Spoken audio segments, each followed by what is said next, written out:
An American submarine sunk an Iranian warship that thought it was safe in international waters.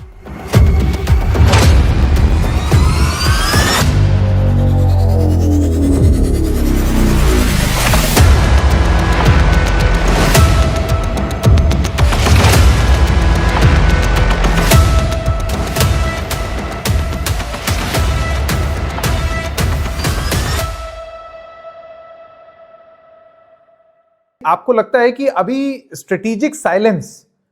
Strategic waters में ये जो हुआ है वो भारत के लिए एक कोई बहुत अच्छी स्थिति नहीं होगी? कारण इसलिए क्योंकि एक यूएस सबमरीन आई और उसने हथियार से टॉर्पीडो कर दिया एक इरानियन वॉरशिप को, वेसल को, फ्रिगेट को, माफ कीजिएगा। तो ऐसे में अगर जवाब नहीं आएगा भारत से तो हमें यह नहीं पता चलेगा कि क्या हमें इसकी नॉलेज थी, और अगर थी तो क्या हमने ये जानते हुए ये होने दिया, या नंबर 2 हमें नॉलेज नहीं थी, जो अपने आप में एक बहुत बड़ा सवाल खड़ा कर देता है कि एक यूएस सबमरीन हथियार से लैस आ जाती है और आपको आपके अड़ोस पड़ोस में क्या हो रहा है उसके बारे में जानकारी भी नहीं। तो स्ट्रेटेजिक साइलेंस भारत की यहां पर डिजायरेबल नहीं है। देखिए, मुझे तो ये स्ट्रेटेजिक साइलेंस नहीं लगता है। मुझे तो ये लगता है कि ये बहुत ही जो है एक कंपल्सिव साइलेंस है। भारत की पिछले दिनों से जो विदेश नीति है, जिसमें एक के बाद एक चीजें हो रही हैं, हम खामोश हैं। एक आर्गुमेंट ये दिया जा रहा है कि भाई जब युद्ध की शुरुआत हुई ईरान और उसमें भी इजराइल ने ये हमला किया एक ऐसे वक्त में जब ईरान और अमेरिका के बीच में जिनीवा में परमाणु कार्यक्रम को लेकर बातचीत चल रही है,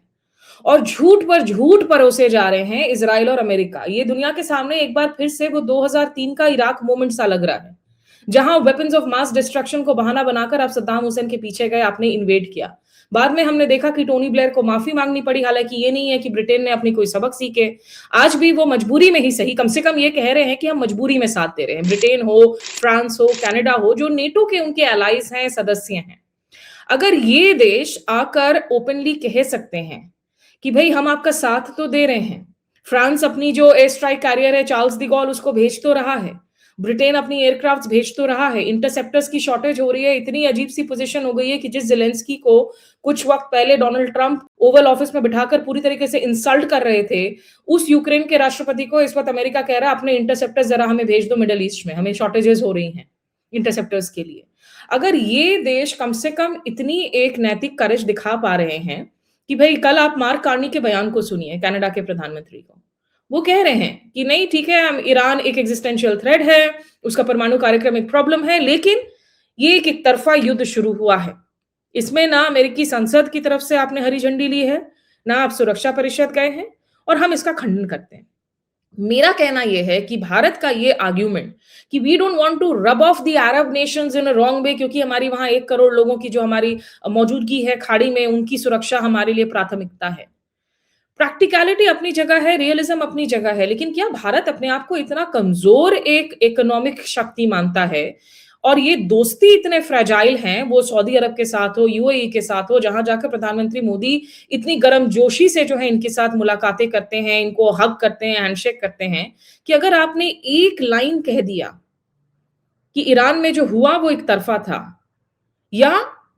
परमाणु कार्यक्रम को आपको हटाना है, आप खामेनी को असैसिनेट कर रहे हैं, वो अलग बात है, लेकिन घुसकर रिजीम चेंज के नाम पर एक head of political religious state को इस तरीके से मारना, और जो कारपेट बॉम्बिंग हो रही है, जिसमें सबसे हार्ट ब्रेकिंग इंसिडेंट है मिनाब में हुआ वो इंसिडेंट, जहां 160 से ज्यादा ईरानियन बच्चों की जान जाती है, लड़कियों की। मतलब आप ईरानियन औरतों के हक के लिए पूरा पश्चिमी देश, जो पश्चिमी जगत जो है, वो आंसू बहा रहा था कुछ महीनों पहले तक, उनकी हक की बात कर रहा था। आज इस ईरान को ही आपने नेस्तनाबूद कर दिया, जैसे कारपेट बॉम्बिंग कर रहे हैं, तो ना रहेगा ईरान, ना ईरानियन के ऊपर होगी जुल्म। आप क्या इसी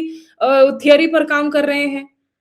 मतलब ये आपकी सिंपैथी और आंसू कहाँ गया? और उसमें इंडिया का ये जो साइलेंस है, आप जब खुद को एक ग्लोबल साउथ का वॉइस कहते हैं, ब्रिक्स में ईरान आपका इंपॉर्टेंट पार्टनर है रूस चाइना के साथ में, एससीओ में ईरान को आप लेकर आते हैं,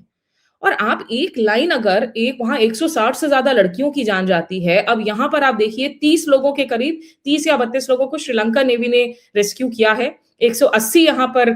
नाविक थे इस शिप में और ऑफिशियल्स एंड पर्सनल थे, जिनमें से माना जा रहा है कि करीब 148 से 150 लोग, 80 डेड बॉडीज निकाली गई हैं, बाकी लोग अभी भी मिसिंग या डेड ही माने जा रहे हैं। इतने लोगों पर अगर आप एक लाइन नहीं कह सकते हैं सिंपली एक मानवीय रूप से,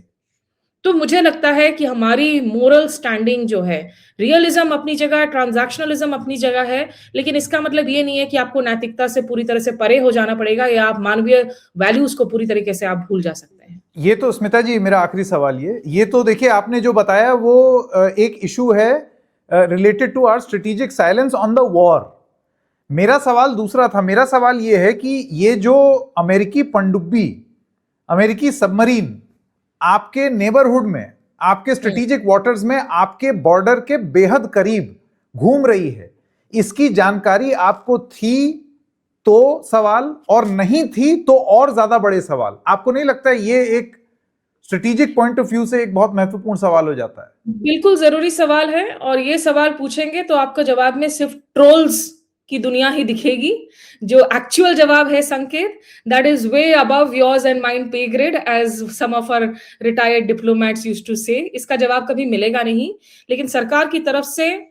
मुझे लगता है पर्सनली कि एक बयान यहां पर कम से कम आना चाहिए था। अभी रायसीना डायलॉग चल रही है, आप देखिए युद्ध की ऐसी हालत है, जो हमारी विदेश मंत्रालय की टॉप थिंकिंग टैंकिंग बॉडी है, उसमें बहुत सारे हेड्स ऑफ स्टेट्स गवर्नमेंट्स आ रहे हैं, अमेरिका के प्रतिनिधि भी आ रखे हैं। अब ये नहीं पता, अगर ये आप सोच लीजिए कि अगर चीन ने ऐसी हरकत की होती,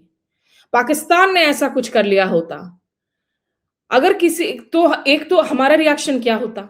हम तो शायद मतलब वो डिप्लोमेटिक जो है तुरंत हम ये कर देते, एक्सपल्शंस कर देते, समन कर लेते, एम्बेसडर को बुला लेते, कम से कम कुछ तो जवाब सीख करते। तो जहां अमेरिका आता है वहां हमारा जवाब जो है भीगी बिल्ली सा बन जाता है। जिस पर मैं ये सवाल पूछ रही हूँ बार बार कि भारत को भी कहीं ना कहीं सिक्योर होना होगा इन योर स्किन। आप इतने कमजोर मुल्क नहीं हो कि आप कुछ भी ना कह सको। You have to stand up sometimes to a bully, और ये बुलिंग चल रही है। लेकिन ये सवाल क्या ऑफ द रिकॉर्ड बैकग्राउंड में पूछे जाएंगे? हम लोग बहुत लोगों से पूछ रहे हैं इस वक्त, जो करंट सर्विंग ऑफिसर्स हैं संकेत, वो अभी पूरी तरह से मम है, but I can tell you for sure जितने रिटायर्ड नेवी ऑफिसर्स हैं इस वक्त, एडमिरल अरुण प्रकाश का आपने नाम लिया, बहुत से लोगों के साथ मैंने बातचीत की है, एवरीबडी इज कंडेमिंग दिस, कि it is not about being in India's immediate waters, लेकिन ये इंडियन ओशन में इंडिया की जो आपकी स्ट्रेटेजिक हमारा जो वर्चस्व है, ये सीधे तौर पर उस पर घात है। और भारत की खामोशी, भारत का इस मुद्दे पर कुछ ना बोलना हमारे लिए कल को पूरी तरह से एथिकल डिलेमास खड़ा कर देगा, कि अगर रूस के किसी शिप को अगर कोई ऑयल ट्रेड हो रहा है, आपने किसी को उड़ा दिया, कोई और देश फ्रांस वगैरह आकर अगर आपके इंडियन ओशन में आकर ऐसे ऑपरेट करने लगते हैं। कल्लोल भट्टाचार्य जी हिंदू के जो जर्नलिस्ट हैं, उन्होंने एक बड़ी इंटरेस्टिंग ट्वीट की। उन्होंने कहा 3 दशक पहले वॉइस ऑफ अमेरिका, जिसको भी ध्वस्त कर दिया डोनाल्ड ट्रंप ने, वो ट्रांसमीटर लगाना चाह रहे थे इस एरिया में, भारत ने मना कर दिया था। तो जब हम 3 दशक 4 दशक पहले, जब हम आर्थिक रूप से और सैनिक रूप से हम उतने मजबूत थे भी नहीं जितने हम आज हैं, तब हम उस वक्त अगर खुलकर बोल सकते थे, स्टैंड्स ले सकते थे। हमने 98 में आखिर अपने न्यूक्लियर टेस्ट्स के बाद अमेरिकी क्लिंटन रिजीम के सैंक्शंस को भी झेला है, हमें वो मादा है। It's about finding your own voice and raising this issue, क्योंकि ये निश्चित रूप से you have basically now exposed every possible law and order and institution has been blown up to pieces, and you have exposed whether it is आपकी south China sea, whether it is Taiwan strait. आपने कह दिया जिसकी लाठी है अब उसी का भैंस है, आप करो आकर मैरीटाइम वाटर्स में जो करना है। स्मिता शर्मा, बहुत बहुत धन्यवाद आपका समय देने के लिए। Thank you.